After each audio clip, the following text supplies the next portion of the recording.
Beyond the GPA, the College Student's Guide to Actual Satisfaction, How to Build a Life That Feels as Good as It Looks, by C. Alaweli, Ph.D., Professor and Ritter.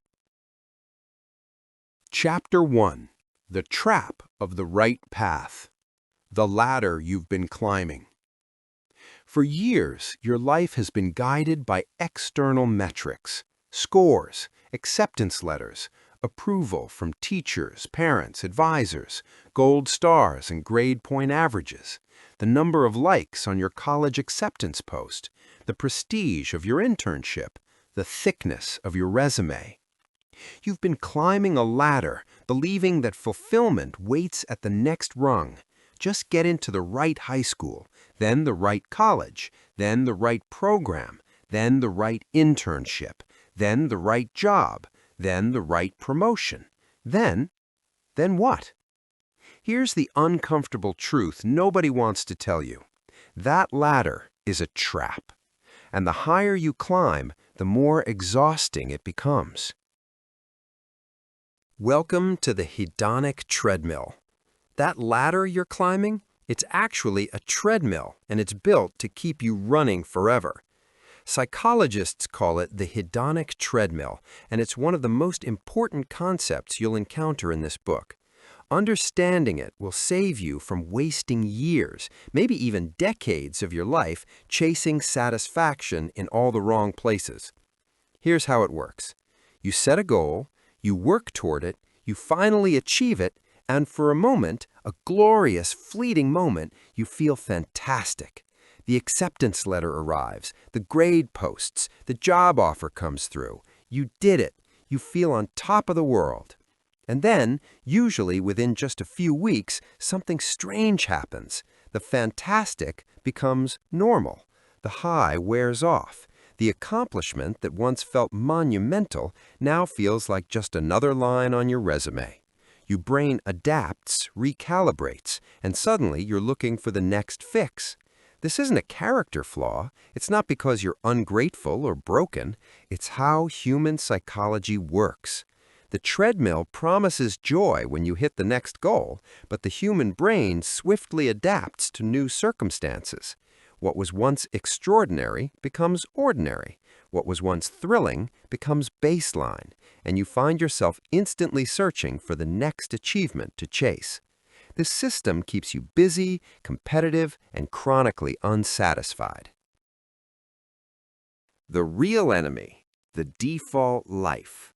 Here's what makes this so insidious. You can win every single external goal and still feel empty inside. You can have the perfect GPA and still dread Sunday evenings. You can land the dream internship and still feel like something's missing. You can achieve everything your parents wanted for you and still wonder why you're so exhausted. The true enemy of satisfaction isn't failure or bad luck. It's what I call the default life, the one where you're perpetually on autopilot, mistaking achievement for lasting contentment. The default life looks successful from the outside. You're checking boxes, you're impressing people, you're moving forward on the path everyone told you to follow. But inside, you're numb. You're going through the motions. You're performing success rather than experiencing it. And here's the really scary part. You can live this way for years before you even realize it's happening. You can wake up at 35 with the career, the house, the life everyone said you should want, and realize you have no idea who you actually are or what you actually enjoy. I'm not trying to scare you. I'm trying to wake you up before it's too late. The mountain you've been wasting energy on. Now let me show you something that will change how you approach your entire life. Decades of psychological research, thousands of studies replicated across cultures, demographics, and time periods consistently show that your long-term sustained happiness breaks down like this. 50% is your genetic set point, your inherited temperament, the baseline mood you were born with. Some people are naturally more optimistic. Others are naturally more anxious. This is unchangeable. You can't hack your genetics. 10% is life circumstances. This is the category you've been obsessing over. Your major, your grades, your income, where you live, what job you have, whether you're single or coupled, all the external stuff that everyone treats as make or break. 10%. Let that sink in. 40% is intentional activity, the deliberate mental and behavioral work you choose to do every day. How you think, how you respond to setbacks, where you direct your attention, what habits you build, how you treat yourself and others. Read those numbers again. Really look at them. You have been dedicating 90% of your energy to the 10% that yields marginal returns. You're killing yourself to boost your GPA by half a point, believing it will make you happy. You're sacrificing sleep, relationships, and mental health to climb the ladder, thinking fulfillment waits at the top. Meanwhile, the massive 40% zone, the area where you actually have tremendous power to influence your well-being, is being completely ignored. This book is about reallocating that energy. Your leverage point, the 40% advantage. Let me be crystal clear about what I'm saying here, because this is the foundation of everything that follows. The 40% advantage is your power zone. It's the simple, empirical fact that a significant portion of your well-being is entirely within your conscious control. Not sort of, not maybe, not if you're lucky. It just is. You don't need a different major. You don't need a different college. You don't need to wait until you graduate or land the perfect job or finally achieve that thing you've been fixating on. You need a different operating system. Think about your phone for a second. Same hardware can run completely differently depending on the operating system. A phone running buggy, outdated software will crash constantly, drain the battery, and frustrate you endlessly. Update the operating system, and suddenly the same device works beautifully. That's what we're talking about here. Same life, different operating system.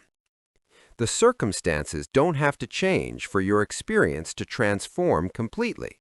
This isn't motivational fluff. This is science, and it's your way out of the trap. Happiness is a skill, not a reward. We need to retire the old definition of happiness right now. You know the one. Happiness is that shiny thing you get after you suffered enough, worked hard enough, achieved enough. Happiness as the pot of gold at the end of the rainbow. Happiness as the reward bestowed upon the successful. Happiness as something that happens to you if you're lucky or talented or disciplined enough. That definition is killing you. Here's the truth. Happiness is not a destination you find. It is a skill you master. Think about that for a minute. A skill, like playing an instrument, like cooking, like public speaking or writing or shooting free throws. Something you can learn, practice, and improve at. Some people are naturally better at it. That's the 50% genetic component. Just like some people are naturally taller or have perfect pitch. But that doesn't mean the rest of us are doomed to misery. You can be 5'6" and still play basketball. You can be tone deaf and still learn to carry a tune. And you can have anxious genetics and still build a deeply satisfying life. This book operates on the belief that because happiness and satisfaction are driven by intentional actions, they are teachable, learnable, and improvable. This moves you from being a passive seeker, waiting for life to grant you happiness, to an active architect of your life. You're not hoping anymore, you're building, and that changes everything. Why this matters right now? You might be thinking, okay, this all sounds nice, but I still need good grades. I still need to get a job. I can't just abandon my goals and go meditate on a mountaintop. You're right, and I'm not suggesting you should. This isn't about abandoning ambition. It's about redirecting your energy toward what actually works. Here's the thing. Students who master the 40% advantage don't perform worse academically. They perform better. They're less burned out, more resilient, more creative. They can handle setbacks without spiraling. They can work hard without destroying themselves. Meanwhile, students who ignore the 40% and obsess over the 10% are the ones crashing and burning. They're the ones having panic attacks in the library at 3 a.m. They're the ones getting the grades but losing their minds in the process. You can keep climbing the ladder if you want, but wouldn't it be better to climb it as someone who's actually okay? Someone who can enjoy the journey instead of just white-knuckling through it? Your 4-part blueprint, a system for success. So here's what we're going to do. We're going to move systematically through a 4-part blueprint that will teach you to master the 40% advantage, not in some vague, wishy-washy way, with practical tools, concrete strategies, things you can actually implement tomorrow. Part 1, the foundation, the compass reset. We start by retiring the myths of success that are actively sabotaging you. Then we establish your core values, the true north that will guide every decision you make. You can't build a satisfied life without knowing what actually matters to you, not what matters to your parents, your professors, or your Instagram followers, to you. This section is about getting clear, crystal clear, on what you're actually building toward. Part 2, the inner work. Managing the overwhelm. This is where we tackle the biggest stressors of college life head-on: anxiety, comparison, and brutal self-criticism. You'll learn to manage these through tools like mindfulness and self-compassion. Not as abstract concepts, but as practical skills you can deploy when you're spiraling at midnight over an exam or scrolling through LinkedIn feeling like a failure. This section is about building psychological resilience, the ability to stay steady when everything feels chaotic.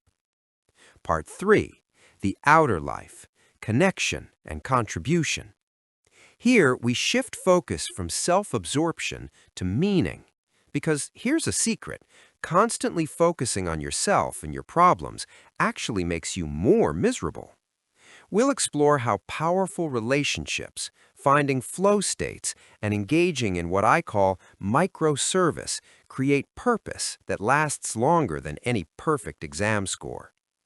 This section is about connecting to others, to activities that absorb you, to something larger than your own anxious thoughts. Part 4, sustainable satisfaction, building the happy life system. Finally, we consolidate everything into non-negotiable habits. We teach you the consistency rule and how to design your own rituals so that a satisfied life becomes your new default setting. Because here's the truth, inspiration fades, motivation is unreliable, systems are what save you. This section is about making satisfaction automatic. Building it into your life so deeply that you can't fail at it even when you're tired, stressed, or overwhelmed. Stop waiting for permission before we go any further. Stop waiting for life to grant you permission to feel good. Stop waiting for the next achievement to finally make you happy. Stop waiting for everything to be perfect before you allow yourself to be satisfied. The climb is exhausting because you're climbing the wrong mountain, and every day you spend scaling it is a day you're not spending building the life you actually want, the life that feels good from the inside, not just the one that looks impressive from the outside. You're not too young for this, you're not too busy for this, you're not supposed to wait until you graduate or get the job or have more free time. You're supposed to start now, while you're still in college, while you still have the flexibility and the energy and the opportunity to build different patterns. Because if you wait, these patterns will harden, the default life will calcify, and changing them at 35 is a hell of a lot harder than changing them at 20. Your journey starts now. So here's my promise to you. If you commit to this process, if you actually do the work, not just read about it, Your life will change. Not might change, will change. You'll still have stress. You'll still face challenges. College will still be hard. But you'll be different. You'll have tools. You'll have clarity. You'll have a system that actually works. And most importantly, you'll stop feeling like you're constantly running on that treadmill, exhausted and going nowhere. The path forward isn't about achieving more. It's about experiencing more of the life you're already living. It's about waking up. Turn the page and let's begin to build the life you actually want, the one that's been waiting for you all along.